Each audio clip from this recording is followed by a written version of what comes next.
जितने शिवलिंग की पूजा आप कर सकते हैं। कहते हैं जो एक मिट्टी का शिवलिंग बनाते हैं, एकम पाप हरम प्रोक्तम, आपका ध्यान इधर हो, एक भी शिवलिंग का आपने पूजन किया है तो वो संपूर्ण पापों का हरण कर लेता है। द्विलिंगम चार्थ सिद्धिदम, कितना सुंदर कहा गया है। जिसको धन चाहिए वो 2 शिवलिंगों को पास में बिठा करके भगवान का पूजन करे।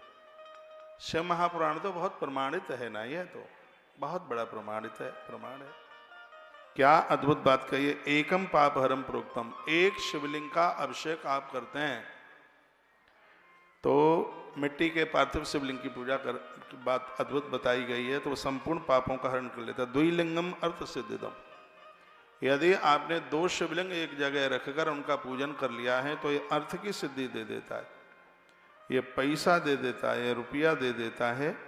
फिर कहा त्रिलिंगम सर्व कामानाम, यदि कोई विशेष आपका कोई संकल्प है उसकी पूर्ति के लिए 3 शिवलिंग रखकर उनका पूजन किया जाए तो संकल्प पूर्ति हो जाएगी। हमने अपने मंदिर में कई शिवलिंग रखे हैं, इसलिए रखे हैं क्योंकि हम संकल्प लेकर के चले हैं कि हम भगवत कृपा से गौ माता की खूब संख्या बढ़ाएं। ये संकल्प तो है ही, और उसी संकल्प के लिए हमने कई शिवलिंग अपनी नित्य की पूजा में रखे।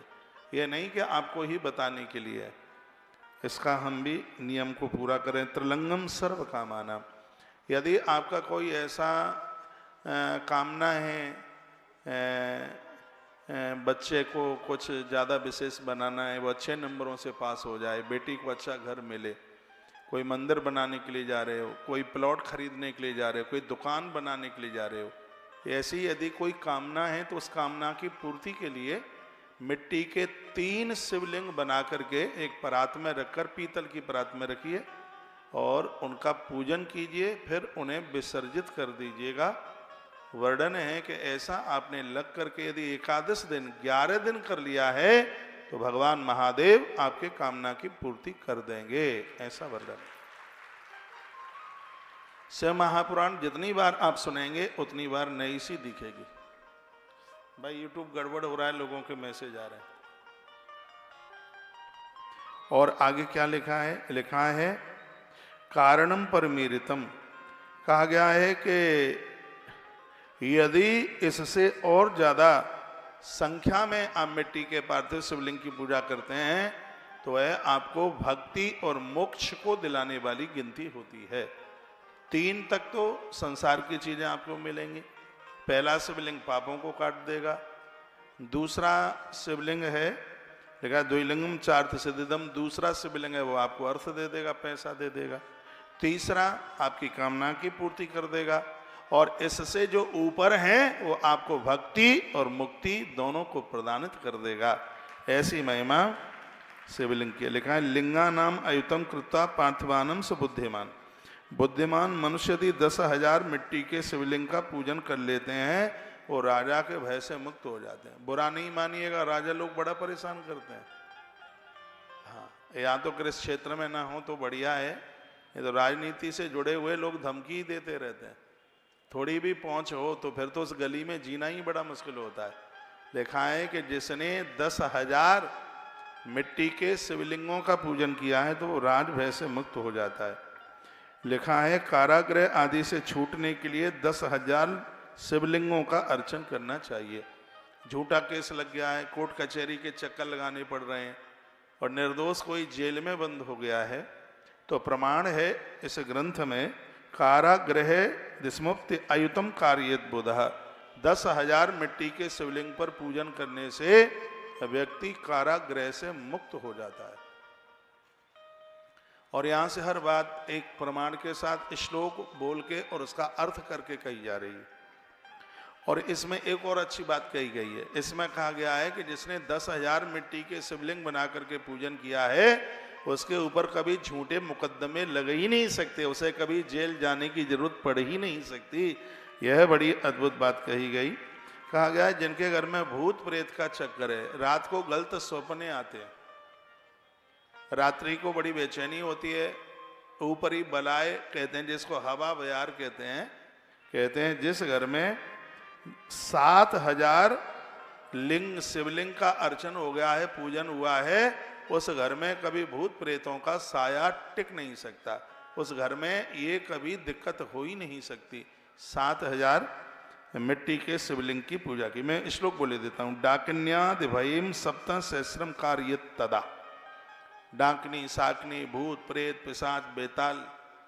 और मैं तो कहूँगा कि घर में जब बेटा बेटी का विवाह होता है उससे पहले घर के सगरे लोग मिलकर मिट्टी के 7000 शिवलिंग बना के पूजन करें और फिर उसको नदी में विसर्जित कर दें, क्योंकि दुल्हा दुल्हन के ऊपर ये बहुत ज़्यादा साया चढ़ता है, बहुत ज़्यादा इनका यह चक्कर पड़ता है। और वो इतनी दिक्कत होती है कि भांवर में यदि कोई भूत प्रेत आ गया तो पूरी जिंदगी भर दिक्कत परेशानी होती है। यहाँ लिखा है कि घर की संपूर्ण इस व्याधि से मुक्त होने के लिए प्रत्येक वर्ष सबके घर में 7000 मिट्टी के शिवलिंग बनाए जाए। घर में 7 लोग हैं, 1000 बनाओगे तो बन जाएगा। एक परात में 1100 शिवलिंग आ जाते हैं। सावन के महीने में बनाइए, प्रदोष में बनाइए, कल शिवरात्रि है कल बना लीजिएगा। नदी नहीं है आसपास, नहर तो है, उसमें भी विसर्जन करने का विधान है। वो जलाशय में आप विसर्जन कर सकते हैं, जगह शुद्ध साफ सुथरी से देख लीजिएगा। वहाँ इधर देखें, मेरी तरफ देखें। हम इतने बेकार तो नहीं है कि देखने के लायक नहीं है। जब हम आपको देख रहे हैं तो आप भी हमें देखिए। फिर कितनी अद्भुत बात हो रही है और आप सुनने को तैयार नहीं हो रहे। मुझे फिर ऐसा लगेगा कि आप ठुमका लगाने वाले फिर श्रोताओं में आप माने जाओगे। हाँ, ये कथा ठुमका वाली नहीं है, ये कथा ज्ञान से भरी हुई ज्ञान का भंडार है। महादेव की कथा, वो भागवत की कथा है जिसमें लोग थिरकते हैं, नाचते हैं, नंद के आनंद भयो जय कन्हैया लाल की। इस कथा में तो शंकर का डमरू बजता है, तो बहुत कल्याणकारी है, इसलिए बड़ी भावना के साथ इसको सुनिए। लिखा है अपुत्र 55 सहस्राणी प्रकारित। जिसको पुत्र नहीं है उन्हें 55,000 शिवलिंग, पति पत्नी, घर के लोग, सास ससुर सब मिलकर 55,000 मिट्टी के शिवलिंग बना करके पूजन करें, फिर उसको नदी सरोवर में उसको विसर्जित कर दें।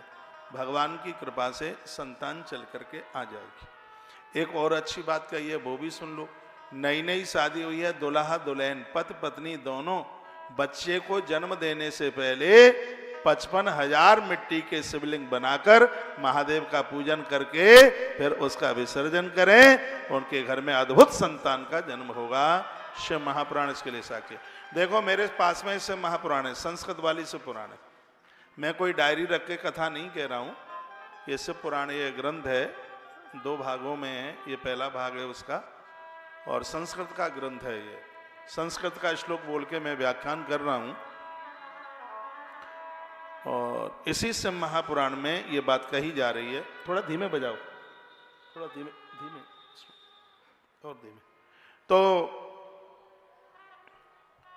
ये 55,000 शिवलिंग हैं, वो परिवार में, घर में संतान का अभाव नहीं होने देते। इतनी बड़ी महिमा।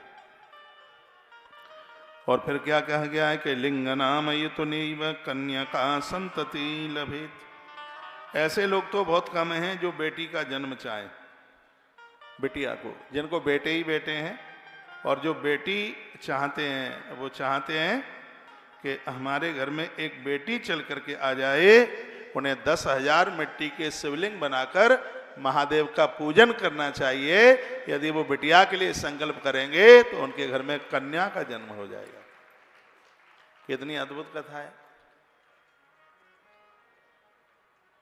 फिर क्या कहा, लिंगानाम प्रयुतेनैव युतुलाम श्रियमाप्नुयात्। ऐश्वर्य की प्राप्ति चाहने वाले, अतुल संपत्ति चाहने वाले लोगों को प्रत्येक सावन के महीने में कम से कम 10,000 मिट्टी के शिवलिंग बनाकर उसका पूजन करना चाहिए। दुश्मन को जीतने के लिए भी शिवलिंग की बड़ी महिमा, इसलिए तो बालू के शिवलिंग राम जी ने बनाए।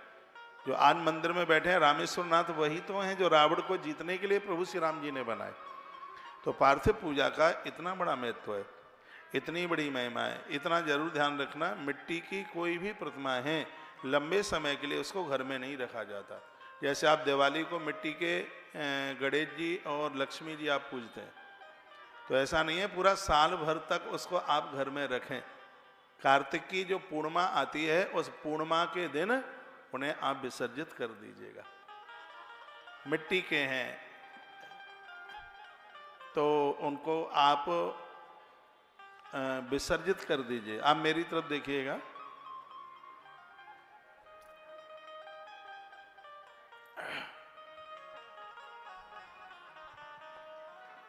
तो मिट्टी की प्रतिमाओं की इतनी बड़ी महिमा है। अभी अभी हमारे मध्य में माता साधना गुप्ता का आना हुआ है। बैठिए, आप बैठ जाओ।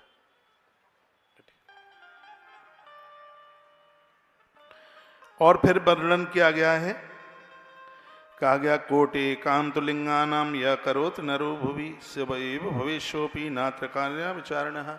जिसने अपने जीवन में 1 करोड़ पार्थिव पूजा की है, 1 करोड़ शिवलिंग बना करके विसर्जित किए हैं पूजन करके, एकदम 100% कन्फर्म है भगवान महादेव का प्रत्यक्ष रूप से उसे दर्शन हो जाएगा, भगवान शिव का दर्शन। बिना लिंगार्चनम यस्य कालो गच्छत नित्यस महाहानिर्भवेतस्य दुर्वृत्तस्य दुरात्मन।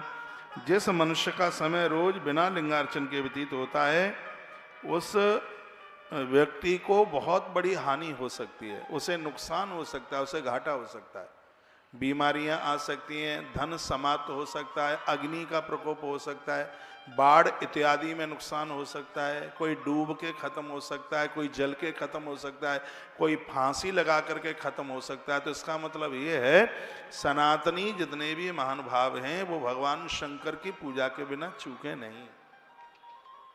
कल के लिए मैं कुछ बात आपको निवेदन कर दूं। गंगा जल में रात्रि को 108 बेलपत्र हों तो उतना डाल दीजिए, कम है तो कम डाल दीजिए, रात भर उसमें डले रहें। और कल सुबह उसको सूती कपड़े से पोंछ करके उसमें ओम ओम लिखिएगा और भगवान शिव के ऊपर बड़ी भावना के साथ ओम नमः शिवाय इस मंत्र का जप करते हुए भगवान शिव के ऊपर कल आप ये जरूर चढ़ाइएगा। बेल पत्तियां कल जरूर चढ़ाएं। 2 फूल छोड़ करके हर फूल महादेव को चढ़ता है।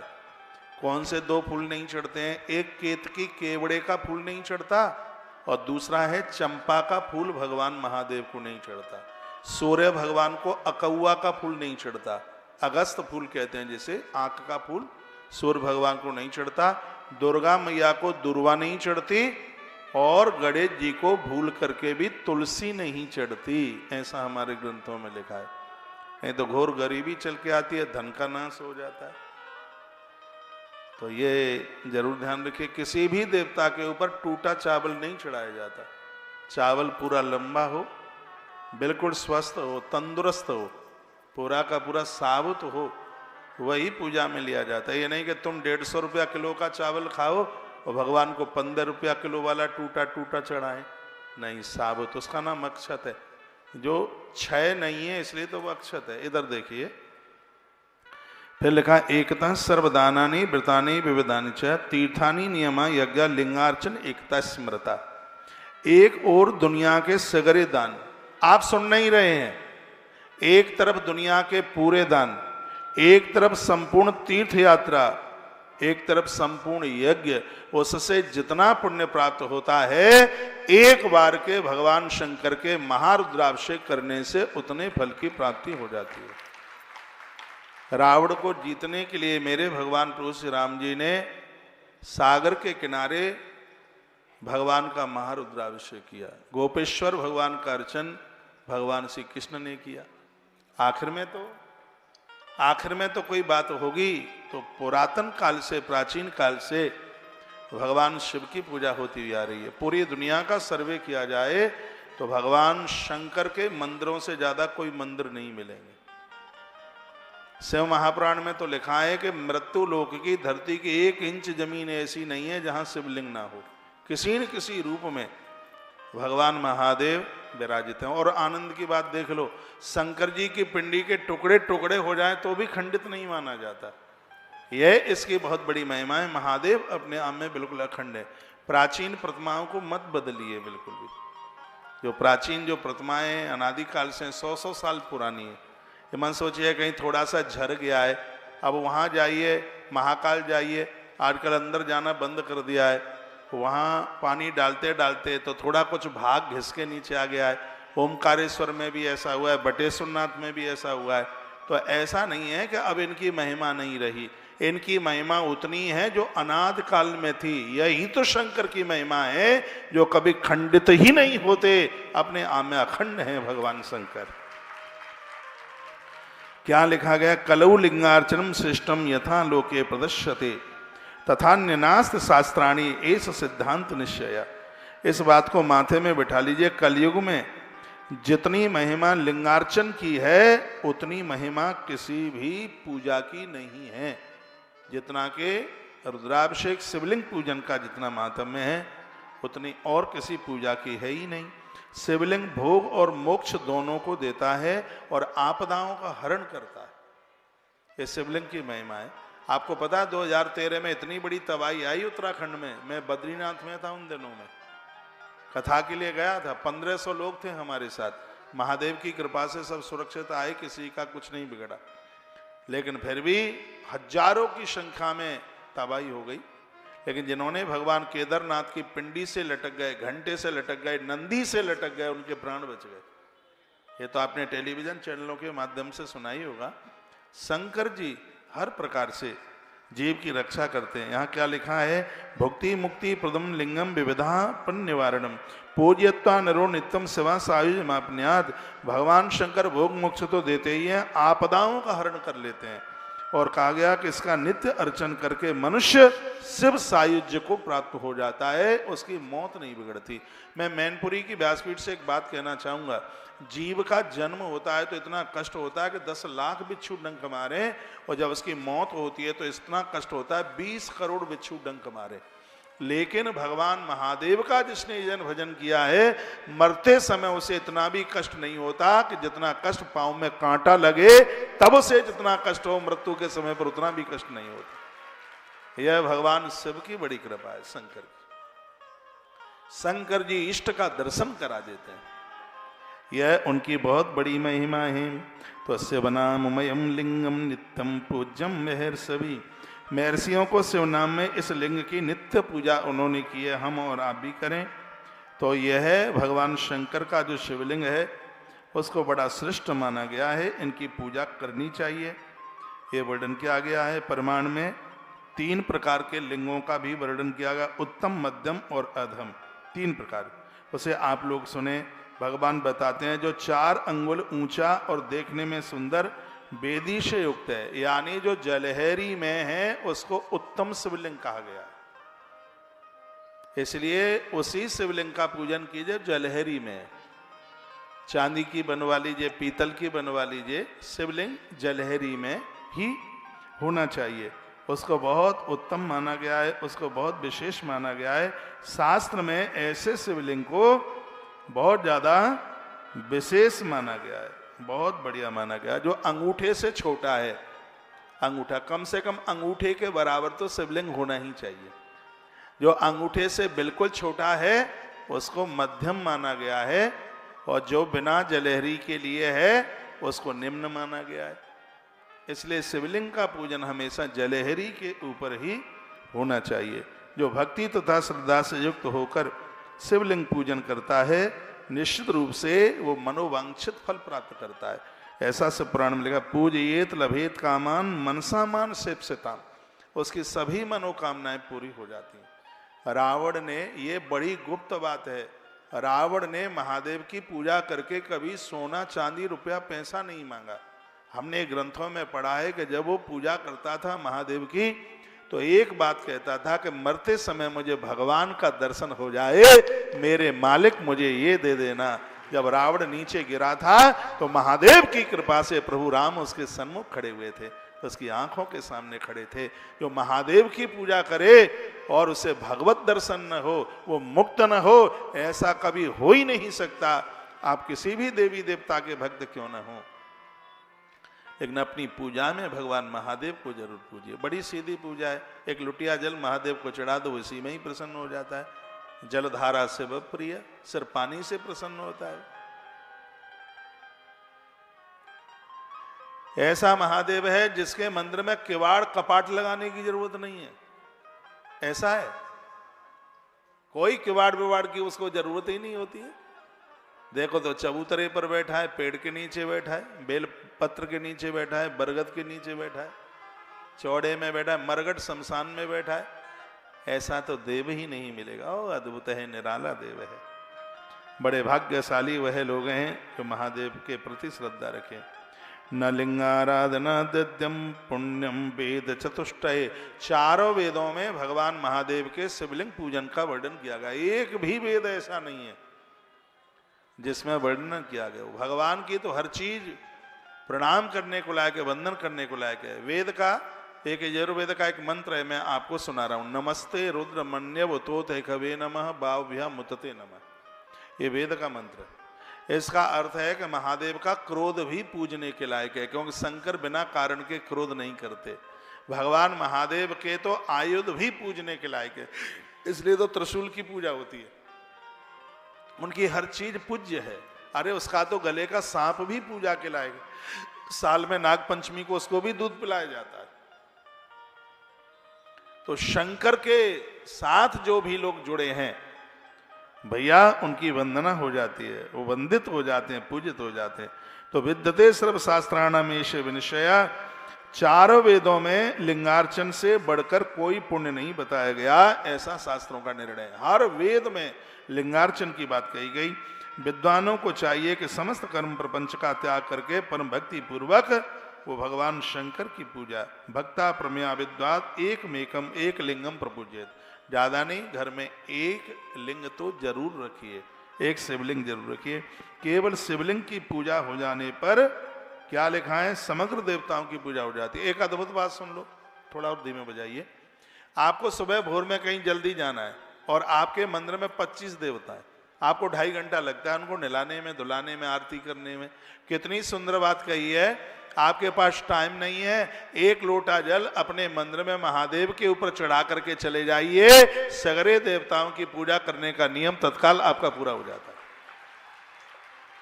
इसमें तो यहां तक लिखा है कि आप शंकर के पुजारी हैं, रोज एक लोटा जल चढ़ाते हैं और शंकर जी का मंदिर आपको दिखता नहीं है, तो लिखा है कि अंगूठे के ऊपर एक लोटा चढ़ा दें। ये तो बन गई जलहरी, ये दोनों उंगली, और इसके अंदर ऐसे अंगूठा बाहर निकाल दो, एक लोटा पानी अंगूठे के ऊपर चढ़ा दो, मंदिर में जल चढ़ाने के बराबर ही फल मिलेगा। लेकिन इसका मतलब ये नहीं है कि अब अंगूठे पे ही चढ़ाए, मंदिर तक जावे ही नहीं, वो वहां मंदिर है नहीं। और आपको अपना संकल्प पूरा करना है तो अंगुष्ठ के ऊपर, अंगूठे के ऊपर जल आप चढ़ा देते हैं तो आपकी पूजा पूरी हो जाती है। ऐसा शिव महापुराण में यह बड़ा अद्भुत वर्णन किया गया है। भाषा हमारी समझ में आ गई है कि हम ऐसे ही बोलते जा रहे, आपके बीच में कथा सुनाने में बहुत आनंद हो रहा है। मैं बड़ा भाग्यशाली हूँ कि भगवान भीमसेन के चरणों में हमारी अब के बार की शिवरात्रि हो रही है।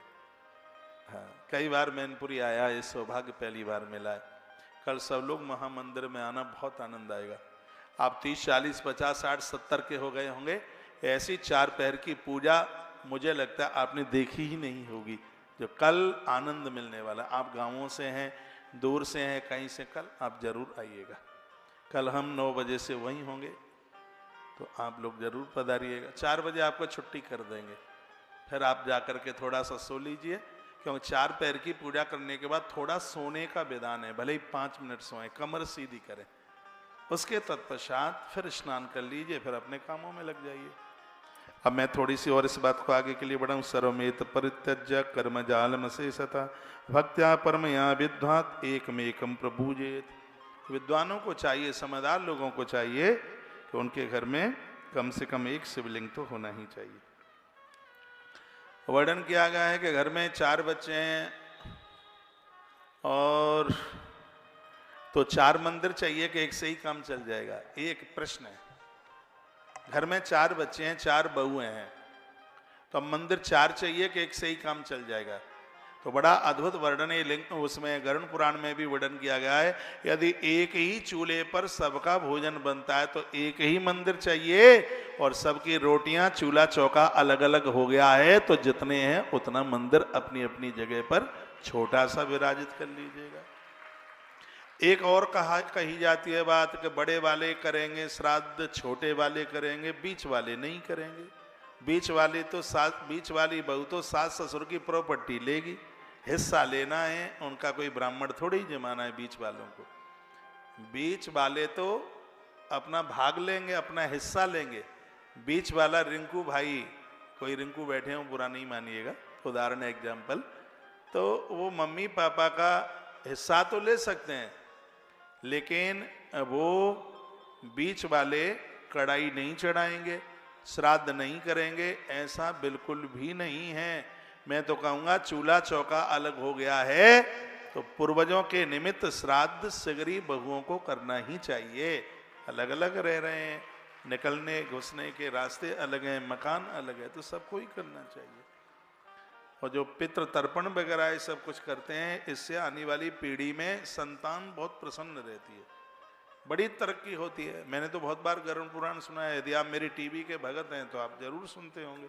मैंने तो 18 पुराण सुनाए, उपपुराण सुनाए, स्मृतियाँ, वेद, सब बातें तो आपके बीच में करी हैं, और मैं आपको कंफ्यूज नहीं करूँगा, बात वही कहूँगा जिनका प्रमाण ग्रंथों में मिलता है। भक्त्या परमया विद्धुस एक लिंगम एकम प्रपूज्येत, तो कहा गया अज्ञान तिमिरांधस्य विजयाया सक्त चेतसाम एनवो नान्योस्ते जगति लिंग आराधन मंतरा।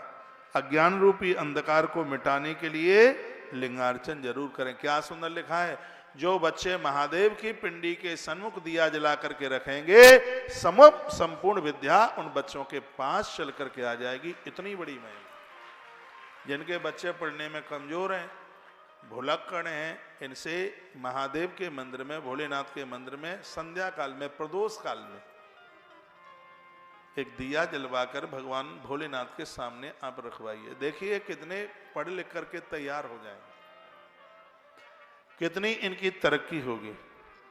हरि ब्रह्मा दयो देवा मुनियो यक्ष राक्षसा गंधर्वा चारणा सिद्धा दैत्या दानवास तथा।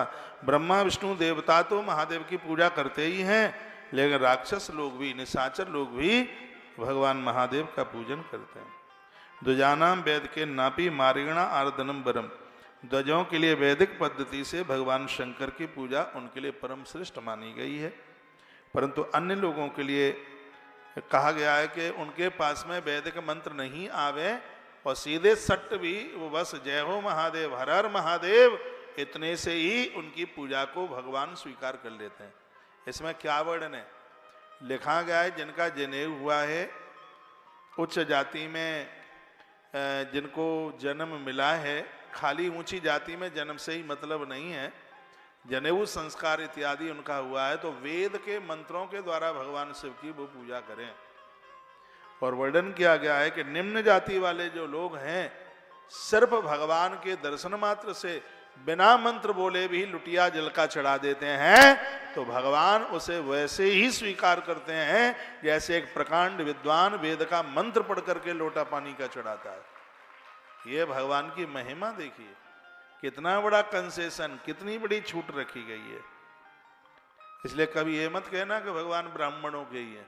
कभी कभी तो लोग कहते हैं ब्राह्मणों ने खुद बना लिए हैं या अपने पुराण अपनी बड़ाई कर ली है। ऐसा बिल्कुल कुछ भी नहीं है। परमात्मा के ऊपर सबका अधिकार है, वो सबके हैं, वो किसी एक के नहीं है। तदा प्रदक्षिणाम कृत्वा नित्वा लिंगम विसर्जयेत इति प्रोक्त। लिखा है कि जब मिट्टी के शिवलिंग को आप विसर्जन करते हैं तो आरती, परिक्रमा, पुष्पांजलि ये जरूर कीजिएगा। बिना आरती के विसर्जित कर देंगे तो उस पूजा का फल नहीं मिलेगा। परिक्रमा भी कीजिए और आरती भी कीजिए, प्रणाम भी कीजिए, उसके बाद में फिर विसर्जन कीजिएगा। बिना भस्म त्रपुण्येन, बिना रुद्राक्ष मालया, बिल्व पत्रम बिना चैव पूज्य शंकरम बुधा। देखो ये लिखा है बिना बेल पत्र के महादेव की पूजा पूरी नहीं होती, जैसे बिना तुलसी के सालराम भगवान की पूजा पूरी नहीं होती। बेल पत्र 6 महीने तक धो धो करके चढ़ा सकते हैं, 6 महीने तक विधान है। 6 महीने तक बेल पत्र को पानी में धो धो के चढ़ा सकते हो। चांदी के बेल पत्र बना लो, पंच धातु के बेल पत्र बना लो, उनको चढ़ाते रहिए। लेकिन लिखा है बिल्व पत्रम बिना नैव पूज्ये शंकरम बुधा। बुद्धिमान व्यक्ति को चाहिए कि बिना बेल पत्र के, समझ में आ रहा है, बुद्धिमान लोगों को चाहिए कि भगवान महादेव की पूजा में वो बेल पत्र जरूर रखें, क्योंकि बिल्वपत्रम बिना नहीं वह, बेल पत्र के बिना भगवान शंकर की पूजा का पूरा फल मिलता ही नहीं है, कभी नहीं मिलता। कंठ में रुद्राक्ष धारण करें, भस्म त्रिपुंड लगाएं, फिर पूजन करें, तब उस पूजा का बहुत बड़ा फल मिलता है। भस्म की बड़ी महिमा है, भस्म से भगवान अति प्रसन्न होते हैं। आप उज्जैन गए हैं महाकाल दर्शन के लिए? बड़ी दुनिया का इकलौता मंदिर है जहां 3:30 बजे महादेव के ऊपर भस्म चढ़ाई जाती है। पहले तो मरघट से भस्म लाई जाती थी, वो व्यक्ति बड़ा भाग्यशाली होता था, जिसकी मृत्यु होती थी उसकी भस्म महादेव के ऊपर चढ़ाई जाती थी। आजकल वो बंद है। शंकर जी को भस्म बड़ी प्रिय है। एक कथा में एक छोटी सी आपको सुना दूं, फिर मैं आगे के लिए बढ़ता हूँ। किसी जंगल में वन में एक बैलिया रहता था, शंकर का पुजारी था, पूजा पाठ तो कुछ जानता नहीं था, लेकिन भगवान भोलेनाथ के ऊपर वो भस्म रोज चढ़ाता। आप पूजा करेंगे तो उसमें परीक्षाएं बहुत होती हैं। फिर देखो हम परीक्षा में कैसे पास हमें होना है, रुकावटें आ जाएंगी, व्यवधान आ जाएंगे, दिक्कतें आएंगी। ऐसे समय पर भी अपने संकल्प को मत तोड़िए। पूजा करते करते अचानक ऐसी पोजीशन बनती है कि लगता है पूजा छूटी, वो आपका परीक्षा का दौर है, छोड़ना नहीं है उसको, हर प्रकार से उसको पूरा करना है। हाँ, कोई सूतक पातक लग गया वो बात अलग है, लेकिन आप स्वस्थ हैं, कोई दिक्कत नहीं, बीमार भी नहीं है, और आलस्य में आप पूजा छोड़ दें, नहीं, बिल्कुल भी नहीं। तो व्यक्ति महादेव का इतना बड़ा भक्त था, वो वही लिया कि रोजाना महादेव के ऊपर भस्म चढ़ाता। तो भोलेनाथ ने सोचा कि आज भक्त की परीक्षा ले लें, तो इतनी जोर से पानी गिरा दिया कि सब मरघट शमशान घाट में पानी पानी भर गया। अब आज जैसी तो व्यवस्था थी नहीं कि ऊपर टीन शेड होता, पहले तो सब चौड़े में ही होता था। बेचारा 40 किलोमीटर तक दूर तक गया, लगभग 15 कोस तक गया, उसको कहीं भी भस्म नहीं मिली। उसे हारा थका हुआ आया, झोंपड़ी में बैठ गया, आंख में आंसू थे।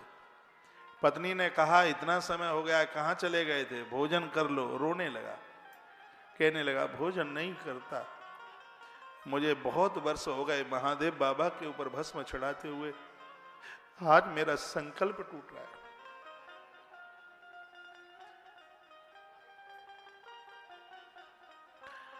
आज मुझे भस्म नहीं मिली, मैं बहुत दुखी हूं, मेरा आज दिल टूट गया है, मेरा नियम टूटने को जा रहा है कि मैं अपने भोलेनाथ के ऊपर भस्म नहीं चढ़ा पाया। पत्नी ने कहा कोई बात नहीं है, कल 2 बार चढ़ा देना, भोजन कर लो। तो वो उसका पति बोलता है तो भोजन भी कल 2 बार कर लूंगा, भस्म नहीं, तो मैं तो जल भी ग्रहण नहीं करूंगा, ये मेरा संकल्प है, प्राण दे दूंगा, अन्न नहीं लूंगा, मैं जल तक नहीं पीऊंगा। पत्नी तो खुश हो गई कि मेरे पति, मेरा भाग्य है कि महादेव के इतने बड़े भक्त हैं। एक बार के लिए पति धनवान न मिले कोई दिक्कत की बात नहीं है, सुंदर न मिले कोई दिक्कत की बात नहीं है। यदि आपको चरित्रवान पति मिला है, धर्मात्मा पति मिला है, सच में आप बड़ी बड़भागिनी है, बहुत भाग्य है आपका। क्योंकि चरित्रवान पति अपने माता पिता के कुल को तो तारता ही है, चरित्रवान पति तुम्हारे पियर के पूरे कुनबे को तार करके बता देता है। इसलिए तो मैं कहता हूं बिटिया को घर वर देखो तो जिस वर को देख रहे हो उसका चरित्र देखिए। उस नारी से धनवान नहीं है इस धरती पर कोई जिसका पति चरित्रवान है। जो अपनी स्त्रियों को छोड़कर इधर उधर भटकते हैं, गैर संबंध बनाते हैं, उनके खानदान में चुल्लू भर पानी देने वाला जिंदा नहीं बचता कोई। ये पाप नहीं है, पाप का बाप है। इस दुनिया में तुम्हारी घरवाली से सुंदर ब्रह्मा ने दूसरी स्त्री बना ही नहीं है। लेकिन दुर्भाग्य यह है कि अभी तक तुम आप अपनी पत्नी को समझ नहीं पाए हो। ये बाजारू स्त्रियां प्राण ले लेंगी, ये कल्याण किसी का नहीं कर पाएंगी। बाजारू स्त्रियों के साथ में तो यज्ञ नहीं लगता, तर्पण नहीं लगता, देव दर्शन का कोई पुण्य फल नहीं मिलता। बाजारू स्त्रियों से बचिए। जिस नारी के साथ में तुम्हारी 7 भामर पड़ी हैं, वो चकला बेलन के द्वारा तुम्हें रोटी ही जमाने के लिए नहीं, तुम्हारे पूर्वजों का कल्याण करने के लिए पधारी है। यह उसका घर में आदर हो, उसका घर में मान हो। मैं अपनी बहनों को कहना चाहूंगा, पति देखने में सुंदर नहीं है लेकिन हर प्रकार से आपका ख्याल रखता है। आपकी आंख में आंसू आते हैं तो उसका दिल टूटने लगता है, हर प्रकार से तुम्हारा ख्याल रखता है, तुम्हारे अंदर वो दिव्य सत्ता का दर्शन करता है, जिसकी आंखें कभी पराई नारी को आंख उठा करके देखती नहीं है। सच मानिए वो तुम्हारा पति नारायण ही तुम्हारे पति के रूप में चल के आया है। इसको समझिए, इसको मानिए। वो साधारण इंसान नहीं है, भगवान ही उस इंसान के रूप में आए थे। उसकी कदर समझिए, उसको मान दीजिए, उसको आदर दीजिए। मैंने एक बड़ी अच्छी सी बात पढ़ी, हो सकता है समय आने पर भाई संग छोड़ दे। ऐसी बहुत घटनाएं घटी हैं, भाइयों ने संग छोड़ा है, लेकिन 7 भामर पढ़ने वाली नारी आपकी परछाई की तरह रहती है। जैसे तुम्हारी परछाई तुम्हारा संग नहीं छोड़ती, वो घरवाली भी कभी आपका संग नहीं छोड़ती। आपने देखा होगा कोई बीमार होकर अस्पताल पहुंच जाए, तालियां तो आपको बजानी ही नहीं है आज तो, क्योंकि सबने प्रदोष किया है ना, व्रत। आप देखते हैं कोई बीमार हो जाए अस्पताल में, भैया आएगा देखने, भाभी आएगी, रिश्तेदार आएंगे, साडू भी आएगा, अड़ोसी पड़ोसी मित्र बांधव आएंगे। जिस माँ ने जन्म दिया वो माँ भी आती है, जिस पिता ने पालन किया है वो भी आते हैं। लेकिन कोई आधा घंटा, कोई 20 मिनट, कोई 1 घंटा बैठ करके चले जाते हैं। 250 ग्राम चीकू, आधा किलो सेब और 1 किलो केला रख करके चले जाते हैं बगल वाली टेबल पर। यही होता है। थोड़ा सा आंख भी गीली कर लेते हैं, क्योंकि थोड़ा रोना ही पड़ता है, आंसू नहीं आते हैं तो भी थोड़ा सा तो नाटक करना ही होता है। हाँ, ये आ गए। लेकिन एक वहां पर एक ऐसा भी इंसान है जो चारपाई को पकड़े है, एक क्षण के लिए भी अपने आप को वहां से हटाया नहीं। वो कौन है? वो आपकी घरवाली है, वो आपकी पत्नी है, जो आपकी चारपाई को छोड़ करके नहीं हटती। इसकी बराबरी कौन कर सकता है? ये हमेशा अपने संकल्पों, आप पति के संकल्पों की पूर्ति में लगी हुई है। 3 लोग ऐसे हैं जिन्हें दुनिया से स्वार्थ नहीं है। कौन कौन है? एक पुत्र है, एक पत्नी है और एक शिष्य है। ये तीनों के तीनों निस्वार्थ भाव से सेवा करते हैं। पत्नी को स्वार्थ नहीं है, पैसा तो वो अपने पियर में बहुत छोड़ करके आई है, वो अपने धर्म का पालन कर रही है। कभी कभी 1,50,000 रुपया कमाने वाले लोग, ये दाढ़ी मूंछ वाले लोग अपनी पत्नी को कहते हैं, मेरी लाखों रुपए की तनख्वाह है, इसलिए तू मेरा आदर करती है, मेरा मान करती है। पैसा तो घर छोड़ करके आई है, वो अपने कर्तव्य का पालन कर रही है, वो अपने धर्म का पालन कर रही है। और वो लोग बहुत बड़ा अपराध कर रहे हैं जो अपनी पत्नी को धौंस देते हैं, कहते हैं कि तू मेरे पैसों की वजह से मेरी इज्जत करती है। नहीं, उसने अपना धर्म समझा है, तब वो आपको आदर, पूरे कुनबे को संभाले हुए है। एक पुत्र भी ऐसा है, वो 20 नाखूनों से कमाता है, खूब पैसा कमाता है, फिर भी मम्मी पापा का ध्यान रखता है, वो स्वार्थी नहीं है। और एक शिष्य है जो निस्वार्थ भाव से अपने गुरु की सेवा करता है, उसे किसी भी प्रकार का कोई स्वार्थ नहीं है। तीनों के तीनों साधारण नहीं है, तीनों अपने आप में बड़े विशेष। तो पत्नी ने कहा था अपने पति को, कहा आप चिंता ना कीजिए, आपके संकल्प को मैं पूरा करूंगी, मैं तुम्हें भस्म दूंगी। वो बहेलिया की घरवाली बोली कि मैं तुम्हें भस्म दूंगी। तो बहेलिया ने पूछा कि तेरे पास भस्म कहाँ है? तो बोली कि मैं बैठी जाती हूं पालती मार के इस कुटिया में, इसमें तुम आग लगा दो, मैं जल जाऊंगी, मेरी राख महादेव के ऊपर चढ़ा देना, मैं मर जाऊं मुझे चिंता की बात नहीं, मेरे पति का संकल्प पूरा होगा, इस बात की मुझे खुशी होगी। आदमी भी बड़ा गजब का, ऐसा आप मत करना कोई। या तो भगवान बहुत पागलों को मिलते हैं, या फिर श्रेष्ठ उन जिनकी भक्ति चढ़ी है उनको, वो तो पगल ही था, और भक्ति में तो लोग पागल ही हो जाते हैं। उसने आग लगा दी, झोंपड़ी जली, घरवाली जल करके राख हो गई। ईश्वर की बड़ी लीला थी। वैसे तो राख 24 घंटे ठंडी नहीं होती, वो जलने के बाद ही ठंडी हो गई राख। महादेव की परीक्षा थी, और उस राख को लेकर के चला, पास में ही महादेव का मंदिर था, गया वो खुश होता हुआ कि मेरा संकल्प बच गया। और जैसे ही वो महादेव के ऊपर वो राख भस्म चढ़ाने लगा, तो पीछे से किसी स्त्री के नाचने की, घुंघरुओं की आवाज आ रही थी। उसने पीछे मुड़ करके देखा, आवाज कहां से आती है। आप समझ गए होंगे कि आवाज किसकी आ रही होगी। समझ गए आप? कौन कौन समझ गए हाथ उठाओ। धन्यवाद, आप बढ़िया से कथा सुन रहे। पीछे जो स्त्री नाच रही थी वो कोई और नहीं, उस बहेलिये की घरवाली थी। वो उस बहेलिया ने अपनी पत्नी को पूछा, मैं तो तुझे जला के आया, लेकिन ये तू जिंदी कैसे है? तो वो बोली, जिस महादेव के लिए तुमने मुझे जलाया उसी भोलेनाथ ने मुझे जिलाया। इतना कहा, पछाड़ खा के महादेव की पिंडी पर गिर पड़ा।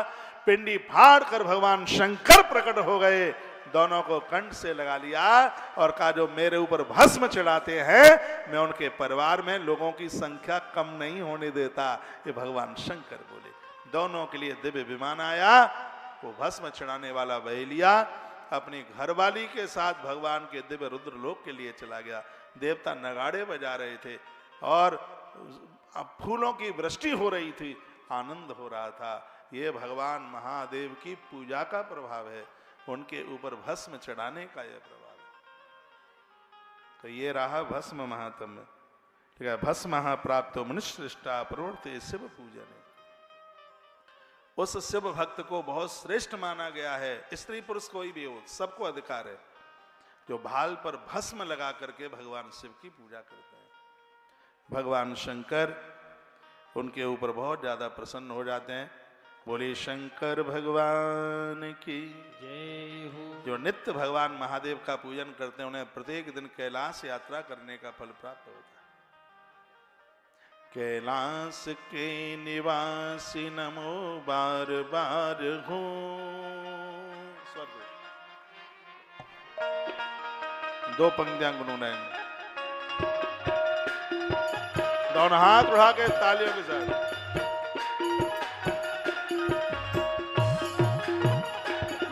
कैलाश के निवासी नमो बार बार हो, नमो बार बार हो।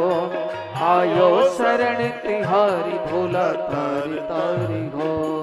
आयो शरण तिहारी भोला तारी तारी हो। कैलाश के निवासी नमो बार बार हो, नमो बार बार हो। आयो शरण तिहारी भोला तारी तारी हो। आयो शरण तिहारी भोला तारी तारी हो। कैलाश के निवासी नमो बार बार हो, नमो बार बार हो। आयो शरण तिहारी भोला तारी तारी हो। तालियां आपको ही बजानी होगी।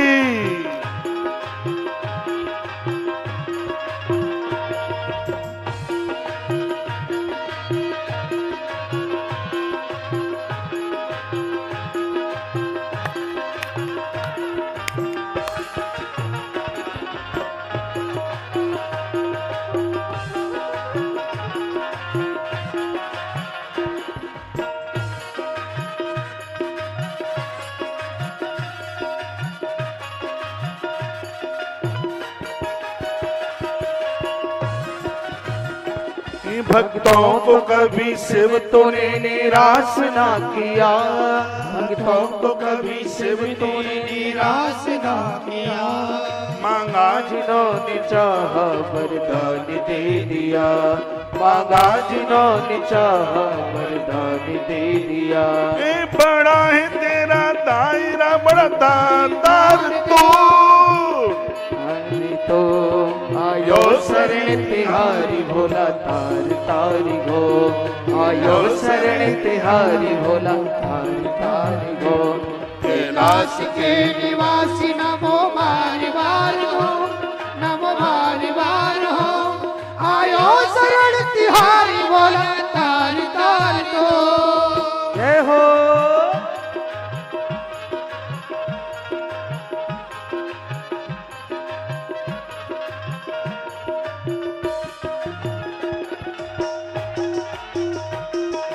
ताली बजाओगे हाथ की रेखा बदल जाएगी।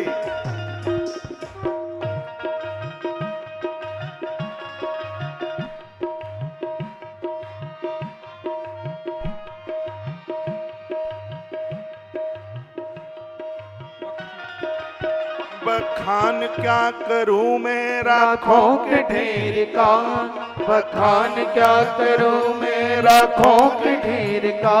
चपटी भभूत में खजाना कुबेर का, चपटी भभूत में खजाना कुबेर का। ये गंगाधार मुक्ति द्वार ओंकार तो ओंकार तो आयो शरण तिहारी भोला तार तारी हो। कैलाश के निवासी नमो बारी बारी हो नमो बारी बारी हो।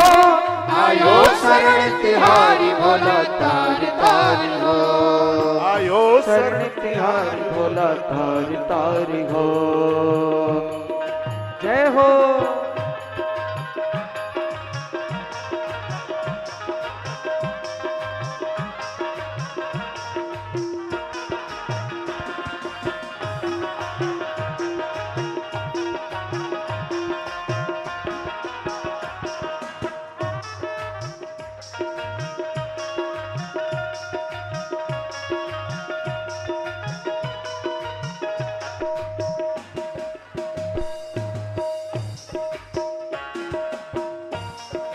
क्या क्या न दिया हमें हम क्या प्रमाण दें।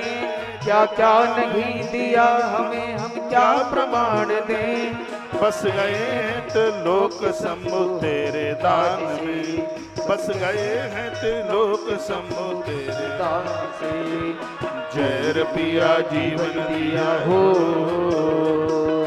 जय पिया जीवन दिया इन उदार तो आयो शरण तिहारी भोला तारी तारी हो। कैलाश के निवासी नमो बारी बारी हो नमो बारी बारी हो। आयो शरण तिहारी भोला तार तार तू आयो शरण तिहारी भोला तार तारी तू। कैलाश के निवासी नमो बार बार हो नमो बार बार हो। आयो शरण तिहारी भोला तार तार तो। जय हो।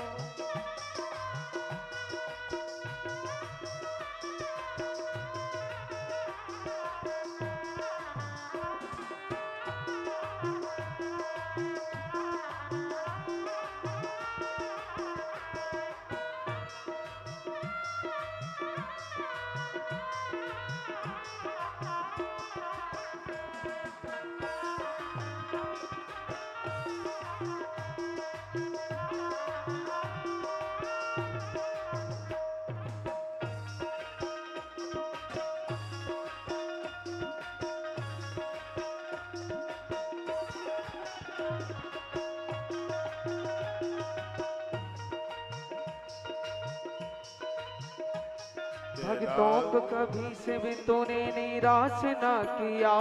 भक्तों को कभी से भी तूने निराश ना किया।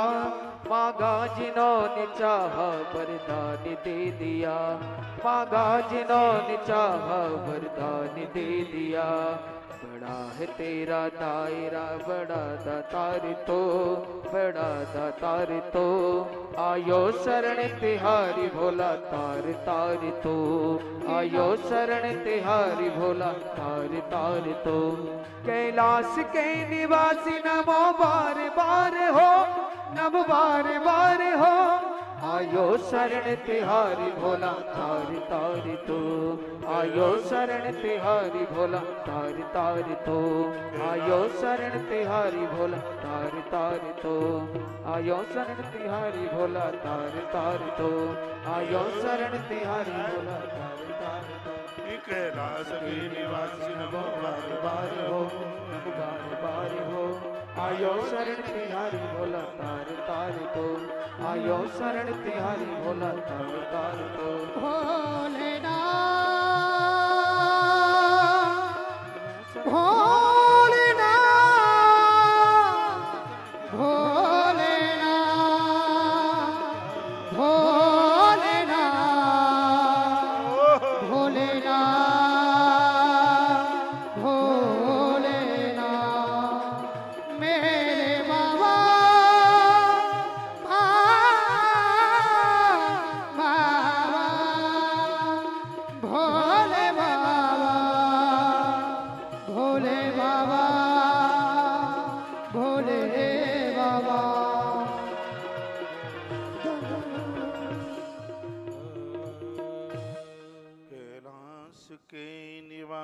अविनाशी नमो बार बार हो, नमो बार बार हो।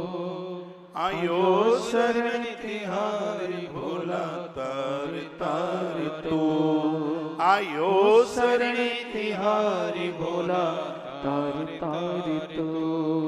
बोलिए महादेव बाबा की जय हो। भगवान शंकर के शिवलिंग पूजन का महात्म्य आप सुन रहे हैं।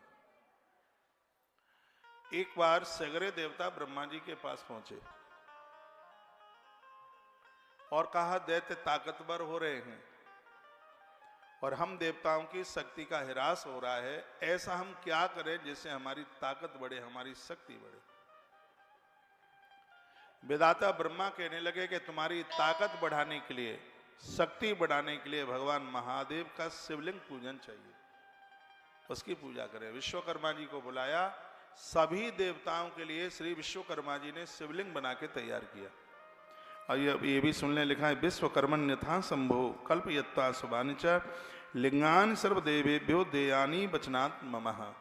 विधाता ब्रह्मा के कहने से विश्वकर्मा जी ने देवताओं के लिए शिवलिंग बना के तैयार किए। कौन से देवता ने कौन सी शिव पिंडी के ऊपर पूजन किया है, उसका फल क्या है, ये जरूर सुन लीजिएगा। कहा गया कि पीतम मणिमय धर्मो वरुण श्यामलम शिवम। क्या जवाब दिया? इंद्र ने पद्मराग मणि के शिवलिंग के ऊपर पूजन किया है। देवराज इंद्र पद्मराग मणि के शिवलिंग के ऊपर पूजा करते हैं। विश्रवा के पुत्र कुबेर जी हैं, वो सोने के शिवलिंग के ऊपर पूजन करते हैं। धर्म देवता क्यों डिस्टर्ब कर रहे हैं? धर्म देवता धर्मराज जी पीतल के शिवलिंग के ऊपर पूजन करते हैं। पुखराज मणि से निर्मित जो लिंग है, वरुण देवता बंधन पूजन करते हैं। कहा गया कि विश्वदेव चांदी के शिवलिंग के ऊपर पूजन करते हैं। वसुगण पीतल के शिवलिंग पर, अश्विनी कुमार जी मिट्टी के शिवलिंग के ऊपर पूजन करते हैं। माता लक्ष्मी स्फटिक के शिवलिंग के ऊपर पूजा करती है और सूर्य देवता हैं वो तांबे के शिवलिंग के ऊपर पूजन करते हैं। सोमराज चंद्रमा जी मुक्ता मोती के शिवलिंग के ऊपर पूजन करते हैं।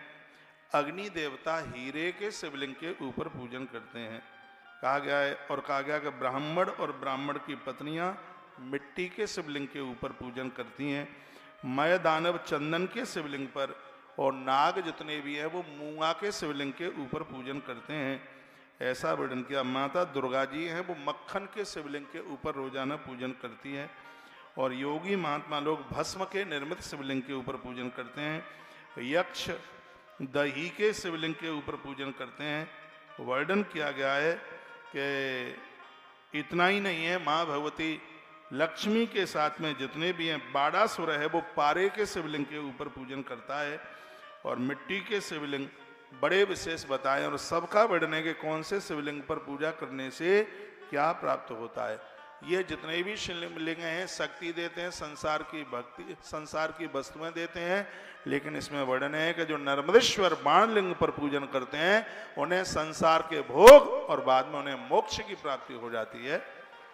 तो इसलिए नर्मदेश्वर भगवान तो सबके घर में ही होने चाहिए। चांदी की एक जलेरी बनवा लो। कल यहाँ से प्रसाद दिया गया, सबके थैले में शिवलिंग भी थे और शालराम भगवान भी थे और उनको चांदी की जलेहरी बनवा करके और उनको घर में स्थापित, घर में जो शंकर जी पूजे जाते हैं, कोई भी देवता पूजा जाता है, उनकी प्राण प्रतिष्ठा नहीं की जाती, वो अपने आप ही प्राण प्रतिष्ठित होते हैं। ब्रह्मा जी कहते हैं कि मैं प्रसन्नता पूर्वक आप सबसे शिव पूजन की उस विधि का भी वर्णन कर रहा हूँ जो भोग और मोक्ष को देने वाली है। स्वयं विधाता ब्रह्मा जी ने उस विधि का वर्णन किया। मैंने भी अब एक दिन आपको सुनाई दिया है, कोई बात बार बार रिपीट होवे तो ठीक है नहीं है। यथा जलेषु कमलम शैलनेवाप लिप्यते तथा ज्ञानी ग्रहे तिष्ठा कर्मणा न बध्यते। जिस प्रकार से कमल पानी में लिप्त नहीं होता, कीचड़ में लिप्त नहीं होता, उसी प्रकार से भगवान की पूजा करने वाले लोग संसार की वासना में लिप्त नहीं होते। इसलिए हर घर में भगवत बंदन, भगवत पूजन होना चाहिए। लिखा यावद ग्रह श्रमे तिष्ठा तावदाकार पूजनम कोरिया श्रेष्ठ सुप्रीत्या सुरेशु कल्पंच। वर्णन किया जिनके घर में 5 देवताओं की पूजा है, लिख लो, गणेश जी, सूर्य, विष्णु, शंकर जी और माँ दुर्गा। कहा जाता है कि वो घर अपने आप में किसी तीर्थ से कम नहीं होता। ये 5 देवताओं का पूजन सबके घर में हो। तस्मात् पूजिए देवम शंकरम लोक शंकरम। पूजा में सबके बाद सबसे पहले गणेश जी को पूजन करो और सबके लास्ट में भगवान महादेव को पूजन करो। सर्व काम फलवाप्त सर्वभूत हितारता। इससे आपकी सभी मनोकामनाएं पूरी होंगी, घर में सुख होगा, हर प्रकार का आनंद होगा। ऐसा वर्णन किया गया है, ऐसा कहा गया है। कहा गया उत्तिष्ठो उत्तिष्ठ देवे स उत्तिष्ठा हृदय समय उत्तिष्ठ तुमापस्था ब्रह्मांडे मंगलम कुरु। भगवान को सुबह आप जगाते हैं, रात को सुलाते हैं। एक ऐसे शंकर जी हैं जिनको सुलाया नहीं जाता, और सब देवताओं को सुलाया भी जाता है और उनको जगाया भी जाता है। तो जब उनको जगाएं तो उन्हें वंदन करें। प्रभु हम आपको प्रार्थना करते हैं, वंदन प्रणाम करते हैं। अब आप खड़े हो जाइए। चंदनई कुकुमशैव धूप दीपेन केसा नैवेद्य विदशैव पूजित पातदस्वम। शंकर की पूजा में कुछ चीजें हैं। चंदन, चंदन के बिना शिव की पूजा पूरी नहीं होती है। जल में गंगा जल, ये लिख लीजिए, कुछ बातें हैं। बेलपत्र है, भस्म है। एक 5 मनके की माला बना लो रुद्राक्ष की, अपने हाथों से ही गूंथ लो। पूजा के तत्पश्चात फिर उनको पहना दीजिएगा। हमने भी ऐसा किया है। बड़ा अच्छा लिखा है कि शंकर के सानिध्य में जो भी आप कुछ करते हैं वो आप अनंत गुना फल हो जाता है। एक बात और इसमें कही गई है, जब कहीं किसी विशेष मंदिर में आप पूजा के लिए जा रहे हैं तो पूजा के तत्पश्चात एक श्रीफल जरूर चढ़ाइए, नारियल। इससे आपके घर में धन की बरकत होगी। दुर्गा जी को नारियल चढ़ाया जाता है तो फोड़ के चढ़ाया जाता है, और माँ दुर्गा के अलावा जितने भी देवता हैं सबको नारियल साबुत चढ़ाया जाता है। शंकर जी के मंदिर में या और देवताओं के मंदिर में नारियल फोड़ा नहीं जाता, सीधा चढ़ाया जाता है। सिर्फ एक माता दुर्गा जी को नारियल फोड़ करके चढ़ाया जाता है। बड़ी अद्भुत बातें कही गई। दीपम कृत्वा तदा तत्र नमस्कारम गुरुरथ। पहले भी मैंने बोला है कि दिए के बिना तो कोई पूजा पूरी होती ही नहीं है। तिल, यव, गोधूम, गेहूं, मूंग इत्यादि से भगवान को वंदन पूजन कीजिए। बेलपत्र समर्पित होने से शिव की पूजा सफल हो जाती है। शंकर जी को घृतपूर्ण दीपक भी जलाया जाता है। बुद्धिमान मनुष्य को चाहिए गुरु के द्वारा बताए गए नियम के अनुसार देवताओं की पूजा करोगे तो उसका तत्काल फल आपको प्राप्त होगा। अब फूल कौन कौन से चढ़ते हैं ये लिखने लायक बात है, क्योंकि कल शिवरात्रि आ रही है। हो जाए तो ये आप तैयारी कर लीजिए। लिखा के कई पुष्प पूजित शंभु किम किम यच्छत वही फलम। कौन कौन से फूल को चढ़ाने से क्या क्या फल प्राप्त होता है ब्रह्मा जी बता रहे हैं। कहते हैं कमलई बिल पत्रई सतपत्रई तथा पुनः शंख पुष्पई तथा देव लक्ष्मी कामोर चाहिए शिवम। जिनको धन चाहिए वो महादेव के ऊपर कमल के फूल चढ़ाए।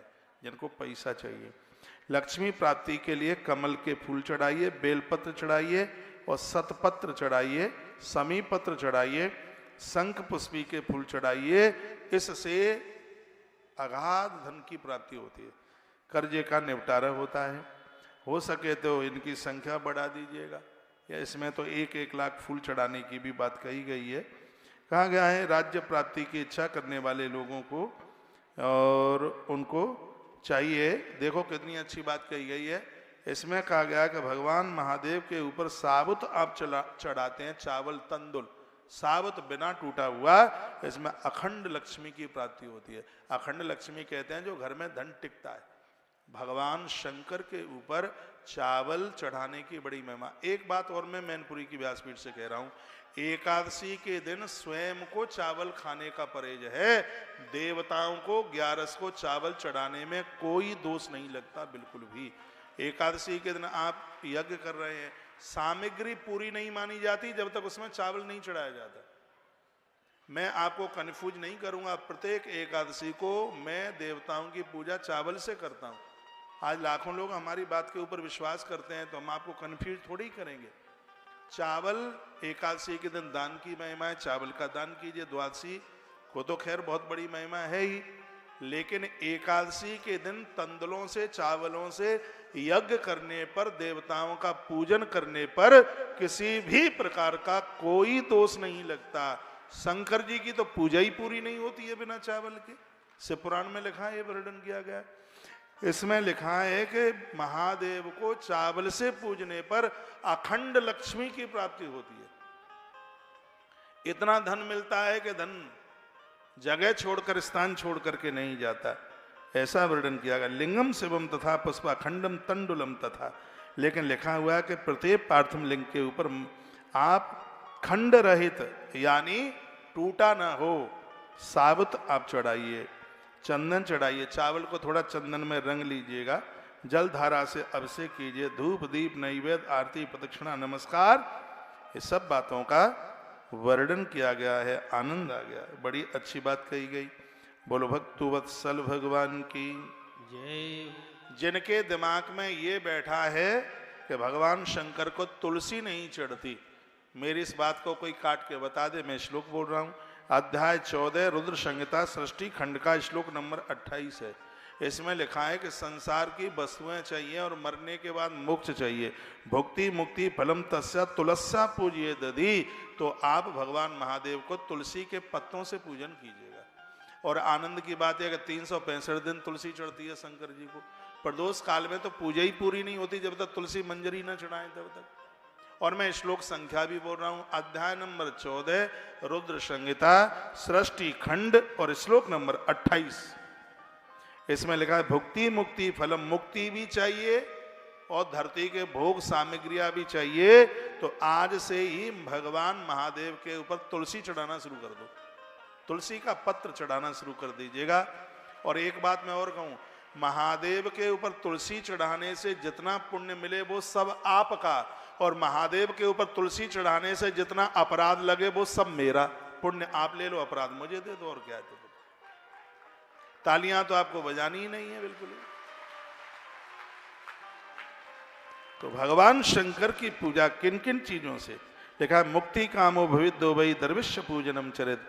जो मोक्ष की अभिलाषा रखते हैं ऐसे लोगों को भगवान शिव के ऊपर दुर्वा जरूर चढ़ानी चाहिए। आनंद हो जाए। घर में कोई मरणासन्न व्यक्ति है, मेरी बात मान लो, उस व्यक्ति के स्त्री पुरुष के निमित्त 1 लाख दूर्वा भगवान शंकर के ऊपर चढ़ा दीजिए। दूर्वा की बात कही गई है। आयु की इच्छा करने वाले लोगों को दूर्वा शंकर के लिखा, आयु कामो भय दुबई दूर्वा भी पूजनम चरित। शंकर जी दूर्वा से बड़े प्रसन्न हो जाते हैं।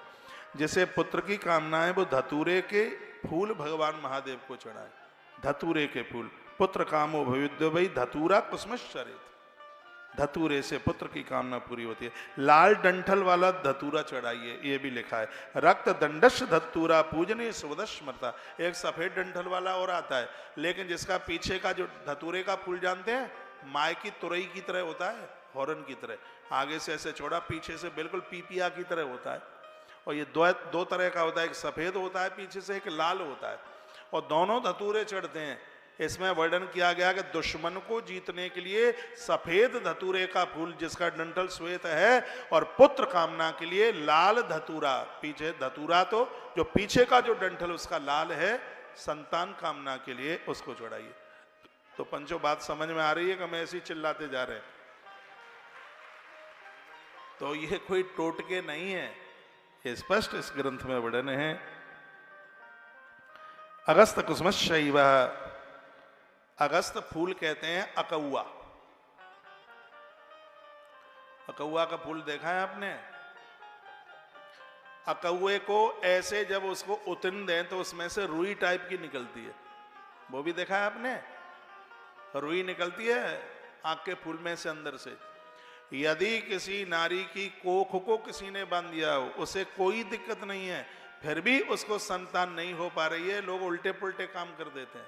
उस अकौए के फूल की रुई निकालकर उसकी बत्ती बना करके चमेली के तेल में उसको डुबा करके यदि उसको जलाया जाए और ओम नमः शिवाय मंत्र का जप किया जाए तो नारी का बांझपन समाप्त हो जाता है, उसकी बंधी हुई कोख खुल जाती है। उस अकौए के फूल के अंदर जो रुई है उसकी इतनी बड़ी महिमा थी। अर्क पुष्पई प्रतापशाह कुब्ज का हारकस्तः, लाल और सफेद मदार अपामार्ग, इन सब फूलों का वर्णन किया। अड़हेल के फूलों से भगवान महादेव की पूजा करने से भी शत्रु का नाश होता है। करवीर के फूल चढ़ाए जाए, करवीर कहते हैं कनेर, कनेर के फूल भगवान शंकर को चढ़ाए जाएं तो इससे रोग समाप्त हो जाते हैं। कनेर के फूल की इतनी बड़ी महिमा है। तो यह भी वर्णन किया, समी पत्रों से भगवान शंकर को पूजा जाए तो 1,00,000% व्यक्ति की मौत नहीं बिगड़ती, उसे मोक्ष की प्राप्ति होती है। समी पत्र हमारे यहाँ जिसको छैंकुर कहते हैं, समी के पत्ते गणेश जी और महादेव जी को बहुत ज्यादा प्रिय है। बेला के फूल चढ़ाने पर भगवान शंकर शुभ लक्षणा, जिनके बच्चे विवाह के लायक हो रहे हैं और विवाह हो नहीं पा रहा है, सगाई संबंध हो नहीं रही है, आप ये लिख लीजिए, मैं द्वारा मैनपुरी आऊंगा, तब तक गोल मटोल बहू तुम्हारे घर में आ जाएगी। महादेव के ऊपर बेला के फूल चढ़ाइए। बेला, बेला को संस्कृत में कहते हैं मल्लिका। तो लिखा है, मल्लिका कुसुमत दत्तई स्त्रियम शुभतराम शिवम। घर में सुलक्षणा नारी का आगमन हो, पत्नी का आगमन हो, उसके लिए ये बेला के फूल चढ़ाइए। फिर लिखा, जूही के फूलों से महादेव की पूजा की जाए तो घर में कभी अन्न की कमी नहीं आती। ये मैं किसान लोग बैठे हुए हैं, मैं इनको कहना चाहूँगा, साल में कुछ दिन आप जूही के फूल भगवान शंकर को चढ़ाएं तो फसल के ऊपर ओले नहीं पड़ेंगे, नुकसान नहीं होगा। ये तो सगरी बातें प्रमाणित है, अन्न की कमी बिल्कुल भी नहीं आएगी। कनेर भी दो तरह के होते हैं, एक कनेर होता है पीला और एक कनेर होता है लाल, और दोनों कनेर भगवान महादेव के ऊपर चढ़ाए जाते हैं। कहते हैं एक कनेर संपत्ति देने वाला है, एक दुश्मनों को परास्त करने वाला है। तो ये बड़ी अद्भुत बातें कही गई। शंकर की पूजा करने से मन निर्मल हो जाता है। फिर क्या लिखा है, बिल्व पत्रई तथा लक्ष्य सर्वान कामान मापन्यात। एक बात और आप लिख लें, जिन्होंने मनुष्य का जीवन धारण किया है, शिव महापुराण में लिखा है, उनको अपने जीवन काल में कम से कम एक बार तो 1,00,000 बेलपत्र भगवान महादेव को चढ़ाने चाहिए। लिखा है, बिल्व पत्रई तथा लक्ष्यई सर्व कामान वापन्यात। जिसने 1,00,000 बेलपत्र शंकर जी के ऊपर चढ़ाए हैं, उसकी संपूर्ण मनोकामना पूरी हो जाती है। इतनी बड़ी महिमा बेलपत्र की है। कल का दिन बड़ा अद्भुत है। कल शिवरात्रि है। सुबह प्राण प्रतिष्ठित मंदिर में दर्शन करना। मंदिरों में जाएं तो थोड़ा नहा धो करके, धुले धुलाए वस्त्र पहन करके, और मंदिर में पहुंचे तो दिया ऐसे ना जलाएं कि बगल वाले के कपड़े ही जला दें। 2-4 बार धोती शिव मंदिर में मेरी जल गई है ना शिवरात्रि पर, इसलिए मुझे बोलना पड़ेगा। आप तो ऐसे लिपट जाएंगे महादेव की पिंडी को कि प्रकट ही करके छोड़ेंगे। निर्माल्य को पांवों के नीचे कुचल देते हैं, ऐसा बिल्कुल नहीं कीजिएगा। और फिर इतना चीनी ले जाएंगे, गुड़ लेके जाएंगे, और फिर कैसे थपथरुते हैं, दोने में लेके जाइए, महादेव को दिखा दीजिए, मंदिर के बाहर निकलकर लोगों को बांट दीजिए। ये भोग है, इसके ऊपर किसी के पाम ना पड़े, तो ध्यान रखिए। बहुत बार तो प्लास्टिक के गिलासों में गंगा जल ले जाते हैं, चढ़ाया और वहीं डाल दिया। ऐसा में